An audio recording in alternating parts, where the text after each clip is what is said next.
C'est ça la vie de rêve? Passer les 40 prochaines années à taffer dans un job sordide et sans avenir? En tout cas, pas pour toi.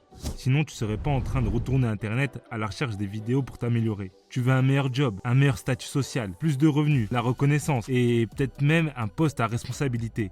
Mais il y a un gros souci là. Réaliser ton rêve passe par la case études. Le problème, c'est que t'as jamais été un top étudiant. C'est déjà un miracle d'avoir été accepté sur Parcoursup. T'étais même plutôt l'élève moyen. Et vu que t'enchaînais les mauvaises notes au fil du temps, t'as commencé à croire que t'étais pas fait pour réussir en cours. À ce stade, t'es plus très loin de détruire le peu d'estime qui te restait. Alors t'as emprunté une autre voie. En fait, t'as jeté l'éponge. Au fond de toi, t'es convaincu que tu ne seras jamais un bon étudiant, surtout maintenant que t'es adulte. Comment tu pourrais devenir bon alors que t'as passé tant d'années à être moyen, voire pas bon du tout même? Et si t'étais pas tout simplement périmé? Bon, pas sûr que tu l'admettes directement. À la place, tu vas utiliser des excuses comme « si j'avais su »,« il est trop tard »,« je suis dépassé » ou même « j'ai des enfants ». Mais c'est du bullshit. Même à plus de 25 ans et après un parcours scolaire chaotique, tu peux rejoindre le top 1% des étudiants. Mais pour ça, tu dois d'abord changer d'état d'esprit. Première excuse qui te bloque, la fameuse « il est trop tard pour changer de carrière ou d'orientation professionnelle ». Ah, celle-là, elle est bien coriace.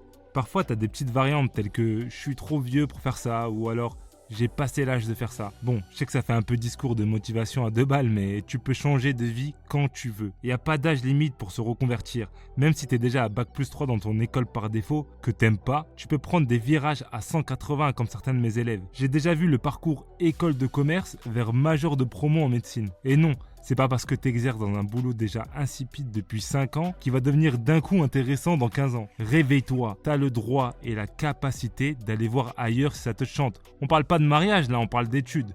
Je te donne un exemple ultra parlant. Le docteur Karim Ounas, médecin anesthésiste réanimateur à l'hôpital de Tournai en Belgique. Vas-y, allez, je te mets au défi de me dire que tu pars de plus bas que lui. Ses parents sont des immigrés algériens. À 16 ans, il quitte l'école sans son brevet. Puis il bosse comme agent d'entretien dans un hôpital. Du ménage, il passe au brancardage. Et à 22 ans, il charbonne pour obtenir son brevet. À quel âge t'as eu ton brevet toi? Puis 2 ans plus tard, il décroche son diplôme d'accès aux études universitaires et son concours d'entrée à l'école infirmier. Et c'est seulement à 37 ans, je te le répète, à 37 ans, papa, 2 enfants, qui passent le concours de médecine à Lille. Donc ensuite, c'est au moins 11 ans pour finir anesthésiste. Quand il a débarqué en médecine, il avait le double de l'âge des gens de sa promo. Et j'en ai vu des comme ça pendant mes études. Des femmes de 35 ans dans la promo qui ont repris après des années dans le monde du travail. Et alors, est-ce que tu crois qu'aujourd'hui, au bloc, quelqu'un demande quel âge il a et à quel âge il a commencé ses études de médecine? Est-ce que tu penses qu'avoir son diplôme plus tard que la moyenne le rend moins compétent? Ou alors que ses patients ne lui font pas confiance parce qu'il n'a pas eu son bac à 18 ans? Bref, être trop vieux pour devenir bon, c'est juste la petite excuse pour la petite zone de confort dans ton petit coin. Tout comme le fait de croire que plus tu vieillis, plus il est difficile d'apprendre. Comme si ton cerveau arrêtait d'évoluer après un certain âge. Alors qu'on sait maintenant qu'on fabrique en temps réel de nouveaux neurones, même adultes, en fonction des besoins. En fait, ton cerveau te donne le matériel nécessaire pour stocker de nouvelles connaissances. Il est là, il est chaud pour y aller, mais c'est toi qui dois décider de l'utiliser ou pas. Et c'est ultra rapide à l'échelle de tes études. Ça fait plus d'une décennie qu'on s'est rendu compte que le cerveau humain s'adapte facilement avec la plasticité cérébrale. Et ça a été testé dans plein de domaines. En clair, quand tu apprends, la forme de ton cerveau change pour stocker des nouvelles connaissances. Je ne vais pas trop entrer dans la technique pour pas t'endormir, mais retiens une chose. Physiquement, il n'y a pas d'âge limite pour cesser d'apprendre. Il n'y a pas un âge où ton cerveau se dit « c'est bon, j'ai fait mon job, il est temps d'aller me coucher ». Tes difficultés d'apprentissage, c'est pas à cause de ta date de naissance, c'est à cause de ta méthode de travail. Et ça n'a rien à voir avec ton soi-disant manque de temps à cause de tes responsabilités. Cette excuse aussi, je l'entends trop souvent. J'ai un travail, des enfants, ma famille, j'ai des responsabilités familiales, etc. etc. J'ai réussi mes études de médecine en étant marié, père de 2 enfants et en tenant un business sur le côté. Et je suis loin d'être une exception. À l'heure où cette vidéo sort, ça fait plus de 5 semaines que j'accompagne une jeune maman qui casse tout en 2e année de médecine. Donc oui, c'est possible.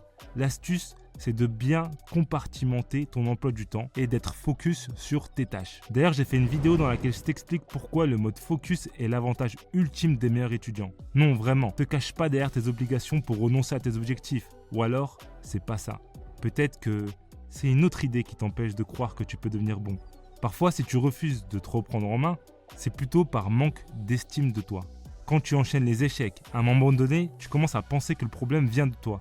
Tu ne te dis pas que tes notes sont mauvaises. À la place, tu te convaincs que c'est toi qui es mauvais. Quand t'enchaînes les expériences négatives, ton moral prend un coup. On a beau faire les durs, mais c'est pas facile de voir en permanence son nom en bas de la liste. Je vais te répéter quelque chose. Ce n'est pas toi qui es débile, c'est ta méthode. Et je le sais parce que moi aussi j'ai connu ces doutes. Aujourd'hui je suis médecin, mais avant j'étais un jeune ado proche du décrochage scolaire. Mes notes étaient tellement mauvaises que j'étais placé dans le pire lycée professionnel de mon département. J'étais en plein sur l'autoroute direction agent de service après-vente après 3 ans de lycée. Heureusement que j'ai croisé la route d'un éducateur qui m'a convaincu de redoubler ma 3e. 15 ans plus tard, certains me voient comme un modèle de réussite. Et si je te raconte ça, c'est pas pour me la péter, c'est pour te montrer qu'il n'est jamais trop tard pour devenir un top étudiant. Bon, si t'as 90 ans, c'est chaud, hein, mais j'imagine que c'est pas ton cas. Pour te dire, j'ai bossé avec plus d'une centaine de profils. Et t'as des gens de plus de 30 ans qui viennent me demander des conseils pour reprendre leurs études. Et beaucoup réussissent pour 2 raisons. La première, c'est qu'ils ont développé une discipline de fer. Et ça, c'est grâce à mon plan d'action que je te mets gracieusement dans la description. Et la deuxième, c'est qu'ils ont compris l'importance de la méthode en changeant directement de mode de révision. Il y en a même qui se sentent plus après et veulent apprendre d'autres trucs comme l'écriture, l'histoire ou les langues. Donc non, tu n'es pas condamné. D'ailleurs, si tu te reprends en main à l'âge adulte, déjà bravo. Mais il faut que tu saches que tu pars même avec un certain nombre d'avantages. Enfant, t'allais à l'école parce que tes parents te disaient d'y aller. Mais adulte, tu suis les cours parce que tu sais exactement où tu veux aller.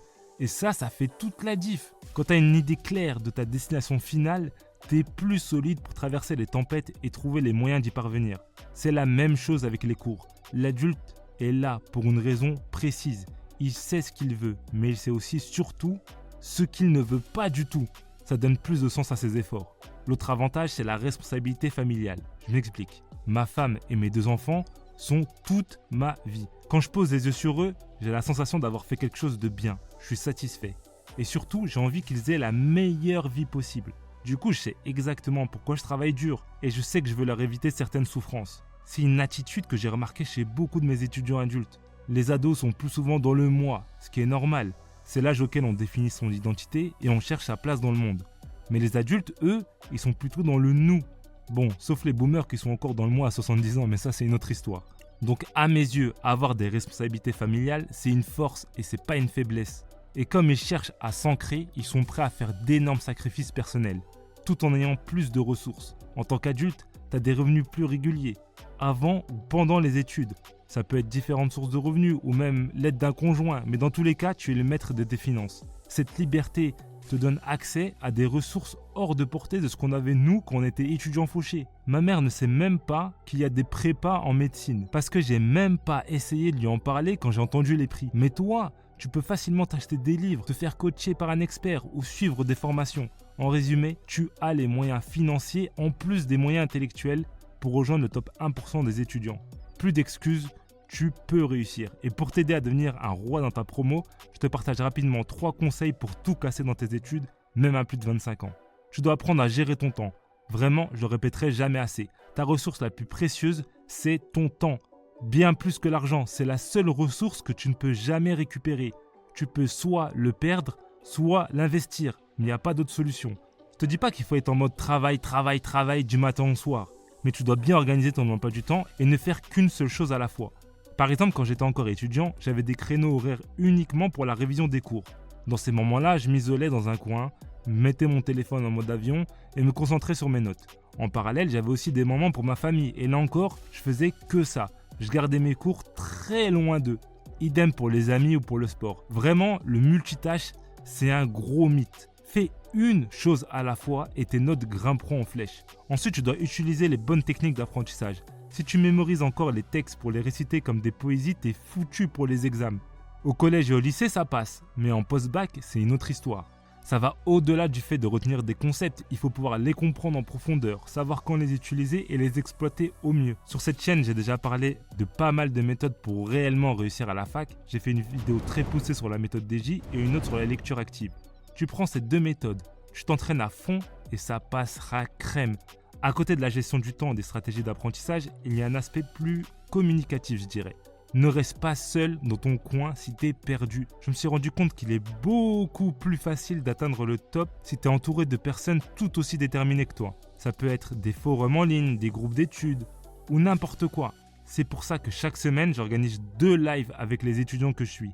Je leur donne des conseils perso et en plus, ils peuvent discuter avec les autres. On est tous dans la même galère. Plus on discute de nos avancées, plus on sort des stratégies qui nous permettent d'aller encore plus loin.